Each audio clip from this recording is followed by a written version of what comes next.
So I wanted to do this video showing early quotes of dispensationalism from the early church long before the 1800s and John Nelson Darby.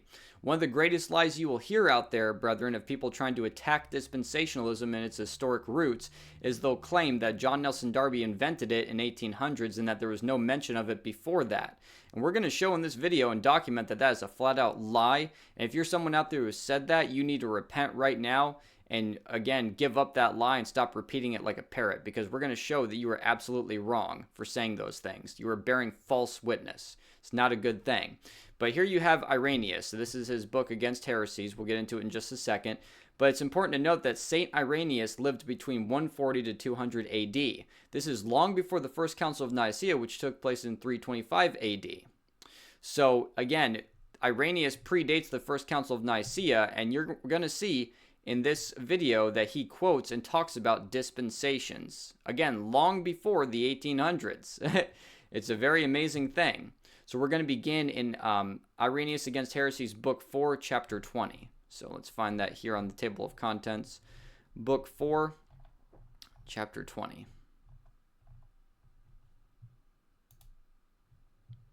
And it's going to be in Section 7. So right down to Section 7. Therefore the Son of the Father declares him from the beginning, inasmuch as he is with the Father from the beginning, who did also show to the human race prophetic visions and diversities of gifts, and his own ministrations, and the glory of the Father in regular order, in connection at the fitting time for the benefit of mankind. For where there is a regular succession, there is also fixedness, and where fixedness, there is suitability to the period.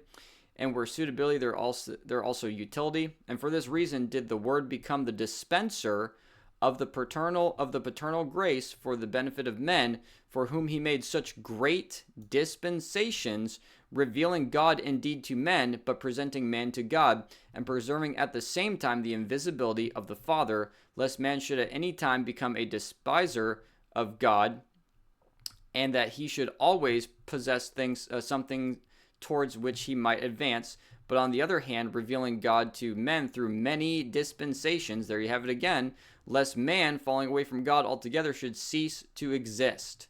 So again, you see right here, Irenaeus is quite clearly talking about God revealing himself through dispensations, literally the dispensational view, that God revealed himself by dispensing different things throughout different ways that he dealt with man. Again, it's where God dispenses something and essentially has a different administration at different times to rule his house, which is the earth. That's the dispensational view, and you have right here Irenaeus clearly quoting and having this concept. So again, yeah, dispensationalism is by no stretch of the imagination something new that somebody invented. It's always been there. The concepts have always been there. Now we're going to go to Irenaeus Book 1, Chapter 10. So let me go back up to the table of contents. So now we're going to go up to Book 1, Chapter 10. And this is going to be Section 1, right?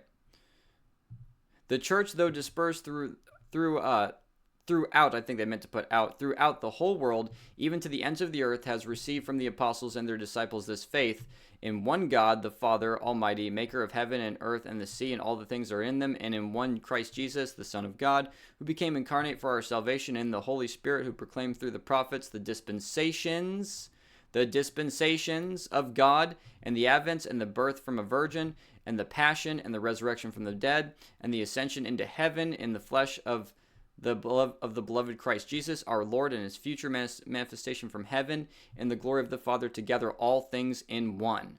So you see right there, again, through the prophets, the dispensations of God and the advents. Again, God dispensing, dispensational view, right here. Amen, glory to God. Now we're going to go to Irenaeus Book 3, Chapter 11. So let me go back up to the table of contents. So Book 3, Chapter 11. And then it should be in Section 8. It's usually closer kind of to the bottom. Let's see here. We'll just read the whole thing because it's not that long anyways. Or maybe, okay, let me see here. Tooted. Here we go. For this reason, were four principal covenants given to the human race, one prior to the deluge under Adam, the second after the deluge under Noah, the third the giving of the law under Moses, the fourth that which renovates man and sums up all things in itself by means of the gospel, raising and bearing men upon its wings into the heavenly kingdom. So you already have here, again, comparing various salvation ways right here in this passage. This is literally a dispensational view. He literally just named essentially 4 of the 7 dispensations that we have today. Again, let's reread this. For this reason were 4 principal covenants given to the human race, one prior to the deluge under Adam. That's what we would call the dispensation of innocence. The second after the deluge under Noah, the third the giving of the law under Moses. We definitely call that the dispensation of the law under Moses. The fourth that which renovates man and sums up all things in itself by means of the gospel, raising and bearing men upon its wings into the heavenly kingdom. So there you have, again, the early concepts of dispensationalism developing long before the First Council of Nicaea and definitely long before the 1800s. So amen and glory to God. There is nothing unhistoric about the position of dispensationalism. Praise God and amen. So I just wanted to show these quotes. There's quite a few more things I'll be bringing out in the future regarding church history and things like that. But to all you brethren out there that are dispensational, that hear these parroted false claims, now you have, again, ammo to refute these people that are following this flat-out lie. They're bearing false witness, and it's time that it gets corrected. So with that being said, that is the end of this video. The grace of our Lord Jesus Christ be with you all. Amen.